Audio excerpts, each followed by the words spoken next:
আপনার দিকে কি কেউ কখনো ডিম ছুঁড়ে মেরেছে? যদি না মেরে থাকে তাহলে বুঝবেন যে আপনি এখনো পর্যন্ত ভালো একজন মানুষ।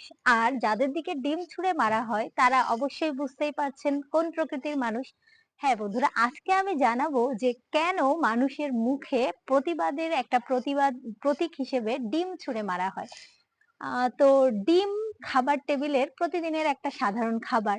কিন্তু এই জিনিসটা কিন্তু রাজনীতির ক্ষেত্রে প্রতিবাদের অস্ত্র হিসেবে ব্যবহৃত হচ্ছে ৬৫ খ্রিস্টাব্দ থেকে।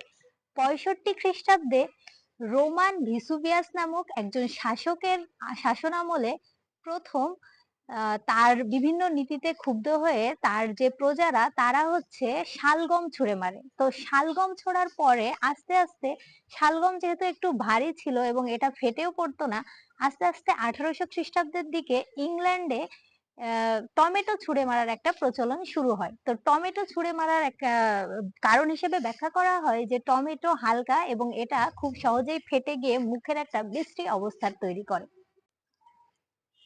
যুক্তরাজ্যের আইল অফ ম্যানে ১ম মেথডিস্টদের ওপর ডিম ছুঁড়ে মারা হয় এবং তার ফলাফলস্বরূপ এখন পর্যন্ত দেখতে পাচ্ছেন যে আমরা বিভিন্ন রাজনৈতিক নেতা যারা হচ্ছে যাদের আচরণে প্রজারা ক্ষুব্ধ হয় বা বিভিন্ন সময় বিভিন্ন মঞ্চ নাটক যেগুলো দেখে মানুষের পছন্দ হয় না বা সামথিং খারাপ কোনো কিছু হলেই কিন্তু ডিম নিক্ষেপ করে মারে মানুষ।